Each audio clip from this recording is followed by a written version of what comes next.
Good morning students. अपना आज का टॉपिक है ब्लॉक उपमेय। अपने ब्लॉक उपमेय के बारे में बात करें। ब्लॉक उपमेय होती क्या है, ठीक है। ब्लॉक उपमेय की सबसे पहले हम डेफिनेशन की बात करते हैं। इसी परिभाषा क्या है। वैज्ञानिक का नाम था ब्लॉक, जिन्हें प्रमेय दी उसकी वैज्ञानिक नाम क्या था, ब्लॉक था। ब्लॉक के अनुसार किसी भी कोई भी जालक सदिश मान लो कि टी वेक्टर है, कोई भी जालक सदिश टी वेक्टर अगर वो आवर्तिता के नियम को पालन करता है, विभव आवर्तिता। लास्ट टॉपिक अपने किया था आवर्तिता का नियम। अगर आपने नहीं उसका लेक्चर देखा तो आप मेरे डिस्क्रिप्शन बॉक्स में जाके उसका लेक्चर देख सकते हो। अगर वो आवर्तिता के नियम को पालन करता है तो पालन करने वाला ऐसा फलन जिसका समतल में तरंग फलन और विभव आवर्तिता के गुणनफल के बराबर होता है। मतलब कोई फलन साई के आर वेक्टर बराबर है यू के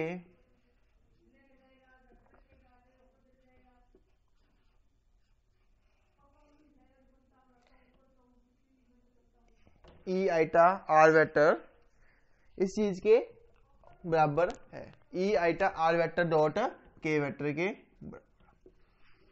इस नियम की वो पालना क्या है, इसको ब्लॉक में कहते हैं। इसकी डेफिनेशन वेरी इंपॉर्टेंट है। ऐसा कोई जालक सदिश जो आवर्तिता के नियम को पालन करता है, उस जालक सदिश के तरंग फलन, समतल का तरंग फलन और विरेव्य जालक के गुणनफल के बराबर होता है। ये क्या है, समतल का तरंग फलन है, ये विरेव्य जालक है। देखो सबसे पहली बात है ये आवर्तिता के नियम को पालन करता है, मतलब यू के आर प्लस टी वेक्टर बराबर आर वेक्टर होगा। तो मैं आर की जगह R plus T vector put कर रहा हूं पूरी इक्वेशन में। साई के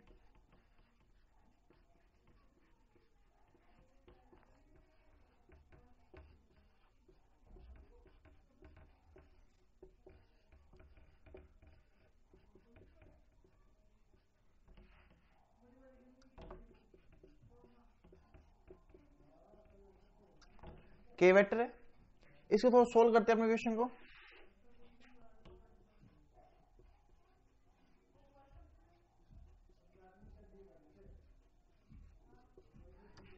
देखो इस क्वेश्चन की जगह मैं यू के आर पुट कर सकता हूं जो ये आवर्तिता के नियम का पालन कर रहा है। जो पालन कर रहा है उसको रखो।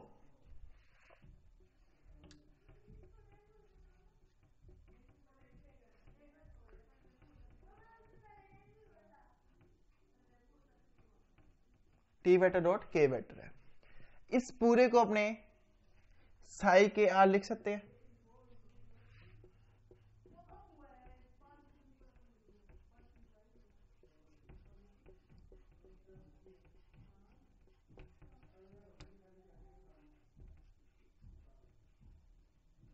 ये क्वेश्चन आ गई। इस संबंध को अपने ब्लॉक में के रूप में दर्शाते हैं। जो ये संबंध है, ये संबंध ब्लॉक में कहलाती है। इसकी डेफिनेशन इस रूल पर डिपेंड है और ये ब्लॉक में जाती है। ये आवर्तिता के नियम का पालन कर रहा है।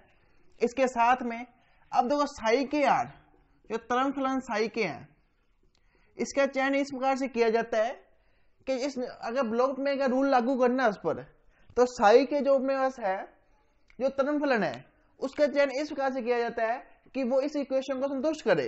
इस इक्वेशन पर जो लागू होता है वो लागू होए रूल। इस प्रकार से अपने साई के आर लेंगे। तो ये थी ब्लॉक में।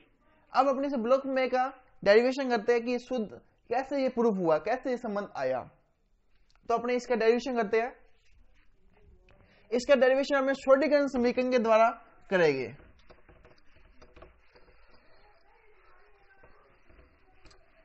तो सबसे पहले हमने श्रोडिंगर समीकरण की बात करते हैं। श्रोडिंगर समीकरण होती क्या है,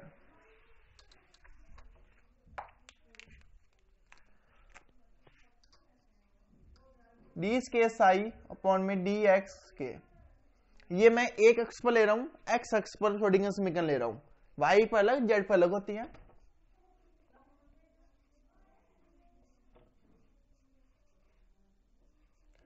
ई माइनस वी एक्स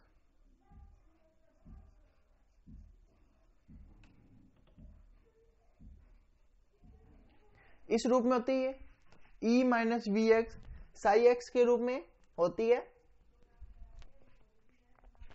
ये है श्रोडिंगर समीकरण।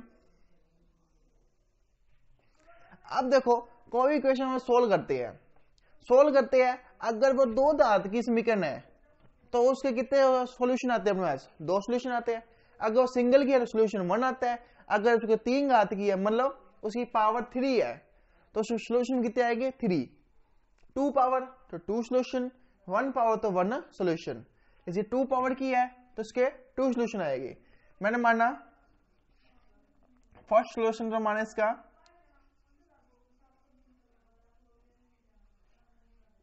साई 1 एक्स मान लिया, सेकंड माना मैंने साई 2 एक्स, इसके 2 सॉल्यूशन मान लिए। तो मैं इसको ऐसे लिख सकता हूं, ए साई 1 एक्स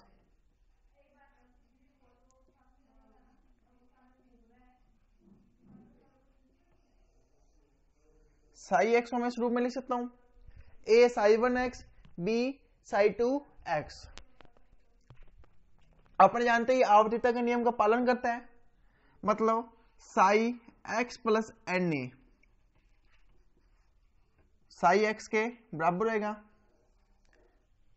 इसी प्रकार ये इसके दोनों है यो psi 1 x plus N a, तो अपने क्या लिख सकते हैं? Alpha psi 1 x plus beta psi 2 x. ये लिख सकते हैं हमने psi 1 x plus N a क्या लिख सकते हैं? Alpha psi 1 x plus beta psi 2 x लिख सकते हैं अपने। इसको अल्फा 1 बीटा 1 कर लो, ऐसे साई 2 एक्स को क्या लिख सकते हैं अपने को 1 1 करने तो यहां पर अल्फा 2 ले लो। ये ध्यान आएगा अपने कि साई 1 में हमने अल्फा लिया था और साई 2 में अपने बीटा लेंगे। Beta 1 Sai 1 x beta 2 psi 2 x, इस रूप में अपने इक्वेशन लिखेंगे। साई 1 साई 2 लिख दिया, मतलब अब देखो इसमें मैं साई एक्स प्लस एन रखूंगा इस इक्वेशन में।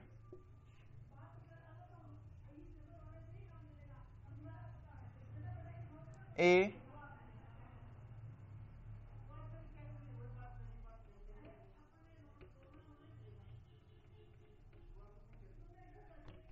मैं साई 1 एक्स और साई 2 एक्स, साई 1 एक्स और साई 2 एक्स इन दोनों की जगह मैं ये मान रख रहा हूं।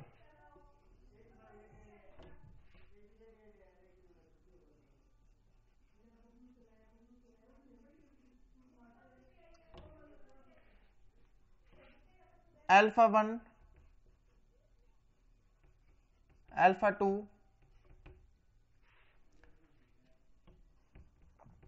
साई 2 एक्स प्लस बी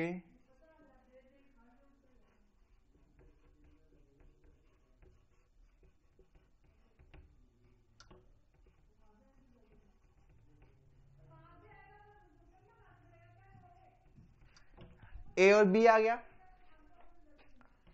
अब मैं साई 1 एक्स को अलग कर रहा हूं और साई 2 एक्स को अलग कर रहा हूं। ठीक है, मैं साई 1 एक्स और साई 2 एक्स को थोड़ा अलग अलग रूप में लिख लेते हैं अपने। साई 1 एक्स को लिखेंगे तो क्या आएगा? A alpha 1 B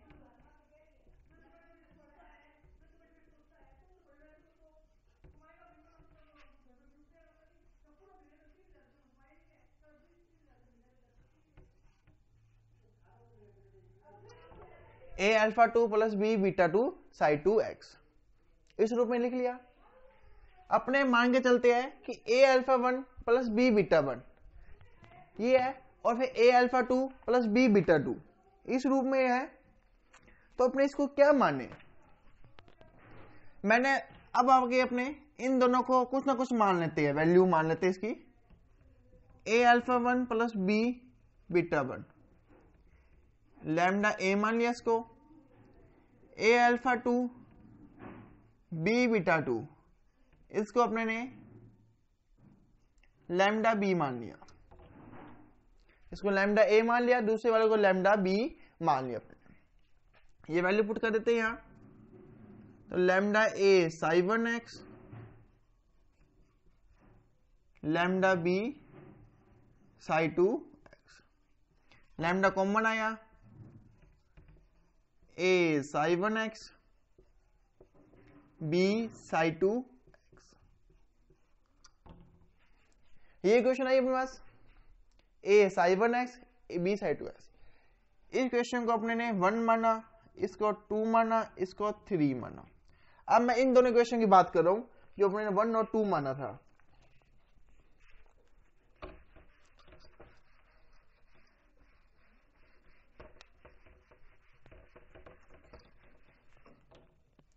one number question की बात करते हैं अपने, a alpha 1 plus b beta 1 minus alpha a बराबर 0। तो ए कॉमन लिया, alpha 1 minus lambda b beta 1 बराबर 0। ऐसे सेकंड क्वेश्चन लिखा अपने ने, a alpha 2 b beta 2 minus lambda b equal to 0। इसमें b कॉमन आएगा तो a अल्फा 2, b कॉमन लिया, beta 2 minus lambda equal to 0। एक क्वेश्चन ये होगी, एक क्वेश्चन ये होगी। इन दोनों क्वेश्चन को अपने मैट्रिक्स के रूप में लिख लेते हैं a और b के। तो मैट्रिक्स में क्या लिखेगा, alpha 1 minus lambda beta 1 alpha 2 beta 2 minus lambda, a और बी। ये मैट्रिक्स क्या है, एक संपूर्ण मैट्रिक्स के रूप में है, मतलब ये 0 के इक्वल हो सकती है। इसको मैट्रिक्स रूप में लिखा अपने ने, सोल्व करोगे अपने मल्टीप्लाई करेंगे इसको, तो इन दोनों को मल्टीप्लाई करेंगे तो ये इक्वेशन ही आएगी। इसको रखो ए और बी, इसको मल्टीप्लाई करेंगे इसे ए और बी, ये सोल्व करेंगे तो ये दोनों इक्वेशन आएगी। इन दोनों को मैंने मैट्रिक्स रूप में लिख लिया।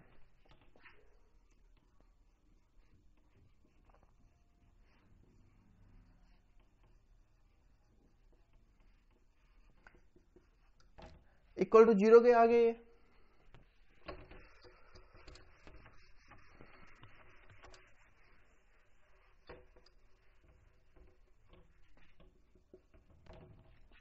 अब इसको सोल्व करते हैं अपने, ये मैट्रिक्स सोल्व करते हैं।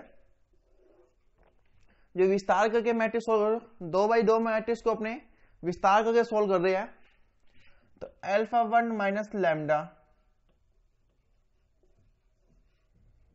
बीटा 2 माइनस लैम्डा बराबर 0। इसको सोल्व किया, alpha 1 beta 2 minus lambda beta 2 minus lambda alpha 1 plus lambda square minus beta 1 alpha 2। Square वाली पहले लिख दी,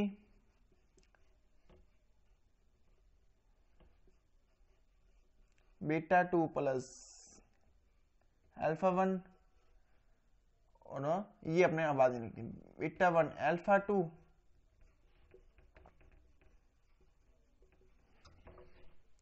ये अपना इक्वेशन आ गई। वेरी इंपॉर्टेंट इक्वेशन है ये, आगे बहुत काम आएगी ये इक्वेशन। इस इक्वेशन को सोल्व करने की सबसे पहली बात ये मान 1 होना चाहिए। किसका मान क्या होना चाहिए, 1। ये अपने प्रूफ करेंगे कि इसका मान क्या है, 1 है। तो ये द्विघात समीकरण बना देंगे बाद में अपने, फिर इसे योग और गुणा के रूप में लिखेंगे। तो इसके लिए इसका मान अपने 1 सोल्व करेंगे। तो अपने ने शुरू में श्रोडिंगर समीकरण ली थी, श्रोडिंगर समीकरण ये थी,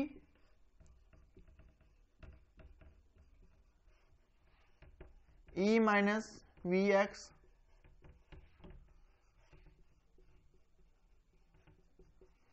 ये श्रोडिंगर समीकरण थी। अब 2 हल आते हैं इसके, 2 घात को सोल्व करने पर कितने हल आते हैं, 2 हल आते हैं।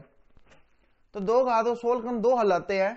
तो ये मैंने मान लिया कि पहले हल की समीकरण है और ये मान लिया मैंने दूसरे हल की इक्वेशन है।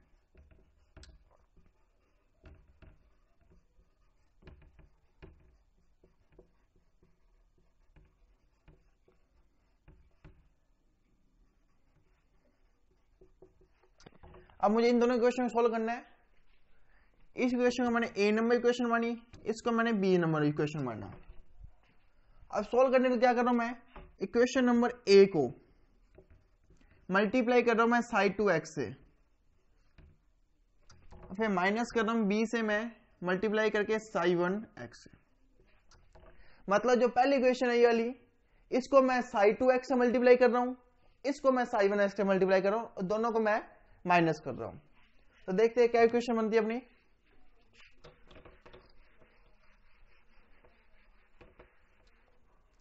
साई वन एक्स से इसको साई टू एक्स से मल्टीप्लाई किया, साई टू एक्स, इसको साई टू एक्स से पूरा मल्टीप्लाई किया, और इसको साई वन से माइनस किया, ये दोनों कट गए। इसलिए मैं लिख नहीं रहा इक्वेशन, ये एक स्टेप, सीधा मैं ये स्टेप लिख रहा हूं।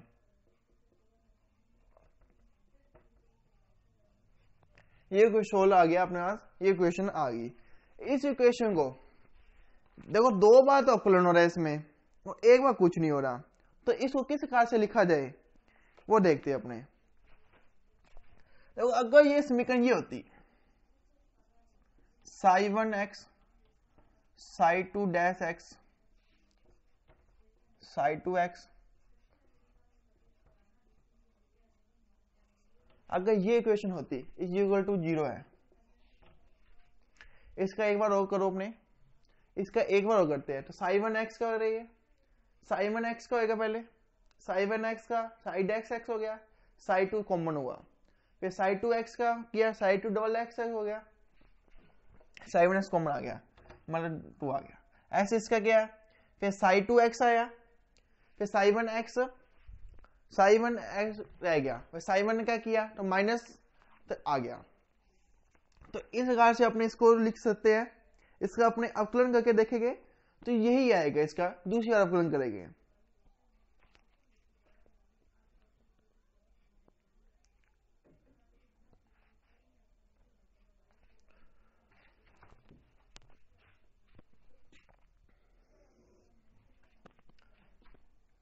इस इक्वेशन में ये भी इक्वल 0 के बराबर था।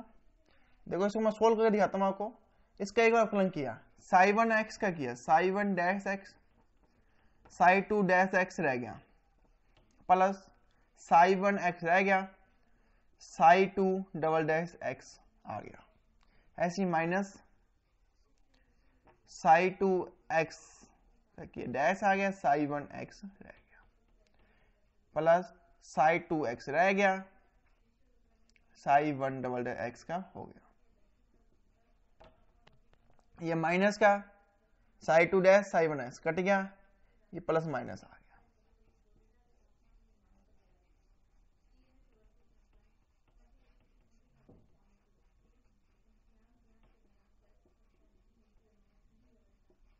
ये क्वेश्चन आ गई। अब मुझे ये क्वेश्चन चाहिए थी, लगभग सेम है। इस इक्वेशन को माइनस से मल्टीप्लाई करना दोनों तरफ, तो ये इक्वेशन बनेगी। तो मतलब इस इक्वेशन को मैं ये लिख सकता हूं, इस इक्वेशन को मैं ये लिख सकता हूं, जो ये सोल्व करने ये इक्वेशन ही बन रही है। तो ये इसके 0 के इक्वल होएगा।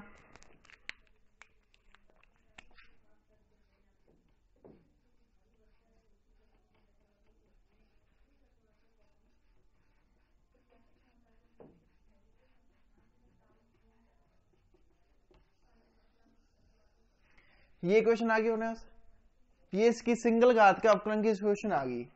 सिंगल घात का अवकलन किस प्रकार से लिख सकते हैं, ये इक्वेशन आ चुकी है। अब देखो बराबर इसके अपने 0 लिया, पर इसका एक बार अवकलन हो रहा है। जब इसको दोनों तरफ समाकलन करेंगे तो 0 का मैंने पता है, तो 0 का जो समाकलन होता है दोनों तरफ करेंगे तो क्या होता है, कांस्टेंट आता है। इसलिए 0 के यहाँ क्या आएगा, कांस्टेंट आएगा। दोनों तरफ जब समाकलन करेंगे अपना, ये हट गई है, इसका क्या आएगा, कांस्टेंट के रूप में आएगा। तो बराबर कांस्टेंट, इस कांस्टेंट को मैं डब्ल्यू एक्स से लिख रहा हूं, डब्ल्यू एक्स मैंने कोई मान लिया, तो मैं डब्ल्यू एक्स के रूप में इसको लिख रहा हूं। ये तो इसका सिंगल घात है, तो इसमें भी आवर्तिता आएगी। जब इसमें आवर्तिता आएगी तो आवर्तिता के नियम का पालन करेगा ये, तो जो W X plus N A के रूप में भी ये समीकरण आएगी।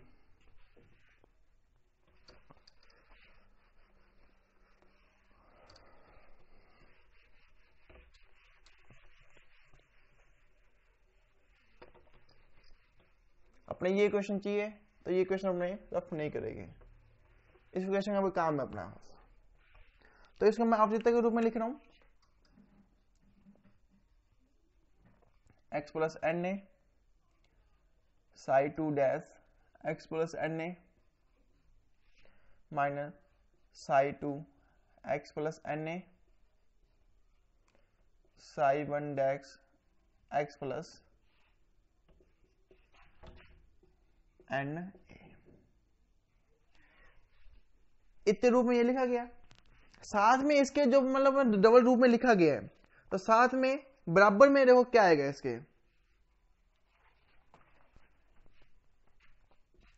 Alpha 1 beta 2 beta 1 alpha 2 Sai 1 x Sai 2 dash x minus psi 2 x Sai 1 dash x. ये इस रूप में अपने आवर्ती रूप लिख सकते हैं। इसको क्या लिख सकते हैं अपने यहां से x प्लस एन ए लिख सकते हैं इसको,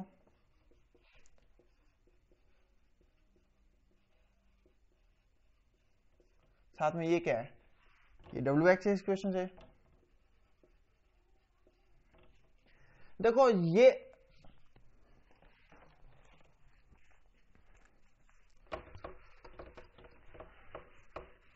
देखो ये इक्वेशन सोल्व होने के लिए क्या चाहिए, इसका मान क्या होना चाहिए। जब अगर इस इक्वेशन को सोल्व करना अपने को, इस इक्वेशन का मान निकालना है, तो इस इक्वेशन का मान होना क्या चाहिए, इसके लिए क्या होना चाहिए, इसका मान 1 होना चाहिए, जब जाके ये आवश्यकता के नियम का पालन करेगी। और शुरू में कहा था इस क्वेश्चन में ये मान 1 होना चाहिए, ये मान 1 अपने सिद्ध कर दिया कि इसका मान 1 होता है, क्योंकि अल्फा 1 बीटा 2 बीटा 1 अल्फा 2 का मान क्या होता है 1 होता है। ये अपने ने सोल्व कर दिया, ये मान अपने ने प्रूफ कर दिया, इसका मान क्या होता है 1 होता है। अब मैं इस क्वेश्चन में रख रहा हूं मान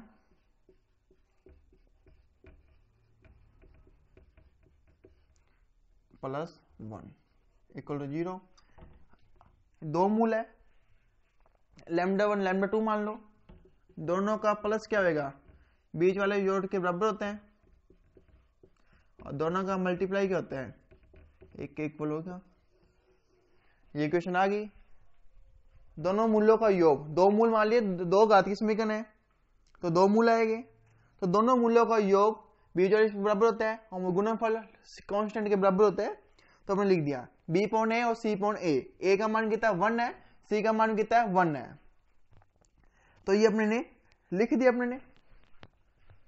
तो इससे आपसे क्या आएगा, लैम्डा 1 कितना आएगा ई की पावर आइटा के एन, और लैम्डा 2 क्या आएगा ई की पावर माइनस आइटा, ये आएगा। अगर आपने संयुक्त रूप से लिखे लैम्डा ई की पावर प्लस माइनस आइटा के एन के बराबर आ गया। तो लैम्डा 1 लैम्डा 2 दो मूल है, तो दोनों एक इक्वेशन से आई है, तो दोनों क्या होंगे, दोनों एक से ही संबंध रखेंगे, तो दोनों को अपने इस रूप से लिख सकते हैं। मतलब अपना लैम्डा का मान आ गया, तो लैम्डा का मान आ गया, तो अपने ये सीखते हैं समीकरण में, पीछे में लैम्डा माना था, इसमें ये इक्वेशन थी क्या था, लैम्डा साई एक्स था, तो ये लैम्डा का मान अपने पास आ गया। तो ये लिख सकते हैं अपने,